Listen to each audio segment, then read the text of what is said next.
Hello everyone, welcome to From the Star Wars Home Video Library. I'm your host Nathan P. Butler, author of A Saga on Home Video, which of course you can find on Amazon right now in its second edition in Kindle, paperback, or hardback formats. And in this episode, might blow some minds here for those who have followed this series for a while. We are taking a look at another Indonesian VCD release of a Star Wars live-action film.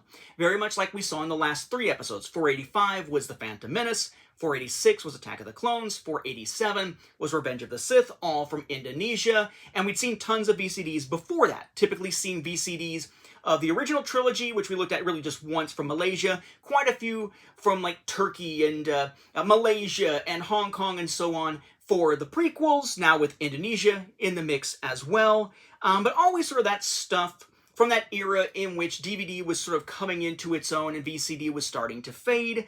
And we also took a look at that oddball release of the Clone Wars on VCD, the Clone Wars film from Turkey. But basically the general thought process here that we usually have in the West is that when a format dies, here, it's dead everywhere. But we're starting to have to really kind of rethink that in recent memory, right? And it really hasn't ever truly been true. There were still beta releases of the original trilogy, for example, in Mexico, long after the format had died in the US. You still see Laserdisc releases of Star Wars films in Japan after we see them die in the US. Blu-ray 3D discs is a great modern example of that, where we saw releases over here, but then that stopped after Rogue One. And then if you wanted it in 3D, you had to go somewhere like Japan or to the UK or somewhere. And even now, the UK has stopped doing that. Now, if you want 3D releases of Walt Disney Studios home entertainment stuff, like the new Marvel stuff, you gotta go to Japan. And now we're seeing things like the pulling out of Walt Disney Studios home entertainment when it comes to physical releases at all out of Australia. Formats and markets tend to shift, and it's not always at the exact same time. We just tend to lean into thinking it is, because a lot of times with that American mindset, Star Wars is an American franchise, just in the sense that it's owned by an American. We are, generally speaking, the primary market for a lot of these releases, often tweaked for other markets. But that's not necessarily something that tells us anything about how those other markets will act. Just because something is a trend here, and we think of ourselves as the big Star Wars market, doesn't mean it's going to work the same way anywhere else. Case in point, there were many regions that got Star Wars releases on a format that didn't get any releases in the United States. And we see that with several formats, Video 2000, Video 8, and stuff like that. But one primary, very widespread format that never got any Star Wars releases over here because the format wasn't really a thing over here was VCD, or Video CD. And as I said, we've seen these from different regions. The original trilogy from Malaysia, lots of different versions of the prequels from different places that we've looked at before. But it is basically a VHS era type of format, sort of bleeding into the DVD era, not something we would think of as a modern format. So imagine, if you will, figure out in your mind, if you will, what you think probably would have been the cutoff of VCD as a format for Star Wars films. We already find that it can't actually be that the cutoff was 2005 with Revenge of the Sith, because we did see the Clone Wars, granted just there in Turkey that we've seen so far with that Turkish dubbed version of it. Surely VCD as a format wouldn't have bled into the Disney era, though, with the Disney era films, right? Well, think again. This is the official, as far as I can tell, Indonesian VCD release of The Force Awakens from 2016. Yes, The Force Awakens got a VCD release. This was pointed out to me years ago. I forget who pointed it out. I never had a chance to go back and look to find it. I happened to run across it on eBay and was like, yes! And grabbed it after doing a little bit of research on the company to make sure that it should be legit. This company also, I believe, was putting out stuff like Rogue One, but I don't know if they did it on VCD or if it was just DVD by that point.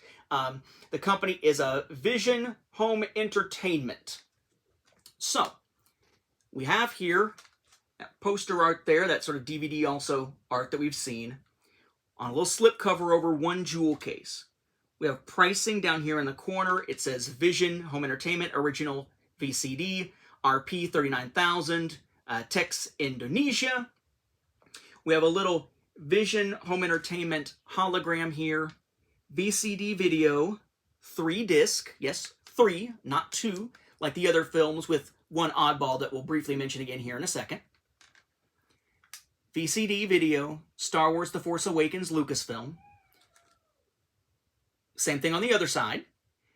And then on the back, English text with that image we saw in some other ones with Ray and BB-8 here. I apologize if you hear my son laughing in the other room. Mommy is watching him right now, so I can record during the day here. We have lots of cast crew information here and various logos and whatnot down there as well. It is noted as PAL, okay? And you get your UPC and all that kind of stuff. The Vision Entertainment here. PT Vision Interprima Pictures being the full company name that is listed down here in case you want to look into that at all. Okay. It is a slipcover. Off it goes. Inside, there's nothing in the jewel case except the discs themselves. There's no insert or anything like that because all your artwork is here. And they're very plain little discs. They all kind of set up the same way. Very reflective. We have some legalese and Star Wars The Force Awakens here.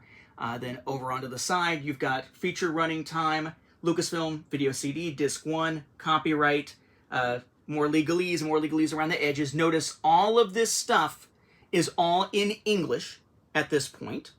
Okay. The actual film is, as we've seen with the other ones, it is Indonesian language subtitled. So the entire film's audio, English. The opening crawl, English. But then subtitles with the opening crawl and with all dialogue in Indonesian. Okay. So disc 1,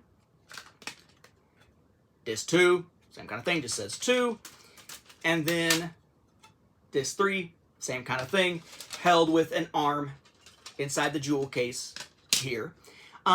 So disc 1. You're going to be watching the film, and what's interesting here is that this is, because of the nature of when it's being made, we didn't have any full-screen home video releases of The Force Awakens, so it is widescreen, but it is unfortunately widescreen letterbox because, of course, it's a 4:3 image here. But what you've got here is the film for the first disc up until the point where Han's like, you know, it's real, all of it, and then they're about ready to go to take her down. He says, oh, that's our stop, you know, whatever. So it splits. Then you get through most of the rest of the film, right up to the point where they talk about how a Starkiller Base is about ready to fire, right before we switch back to the Starkiller Base woods, forest, whatever, where Rey and Finn then come upon Kylo Ren for that fateful confrontation there, you know, traitor, and all that kind of stuff. And then it just finishes out the film. No bonus features or anything like that, as you'd expect, because again, it's sort of the analog of like DVD/VHS kind of stuff. And at this point in the era of the home video stuff for Disney, you really didn't get bonus features typically on DVD. That was more stuff you would get with Blu-ray. But kind of neat here, that here we are in 2016. Okay? We are long past where most of the VCDs are that we have seen. And yet, here is The Force Awakens, one of the Disney era films, episode 7, being released on VCD in Indonesia. I was stoked to be able to get my hands on it, but it took a long time to kind of check and be like, is this legit? Is this legit? Is this legit? Everything is telling me this is legit based on what I have seen. So stoked to have been able to actually pick it up. It is PAL, as I mentioned, but that's no big deal for a computer, and typically you're going to be playing a VCD on a computer these days anyway. Not that you're going to want to watch something where you got to switch discs twice to watch the entire film. This is more of a collector's piece here rather than something for practical use, at least in this day and age here. But yes, in Indonesia, VCD was still going strong, or strong enough at that point in 2016 for Star Wars to get a release in the form of The Force Awakens. Such a nice little odd bit of home video ecosystem stuff to learn about here. With that, we'll wrap up this episode. Thank you for watching, and may the Force be with the home video viewers.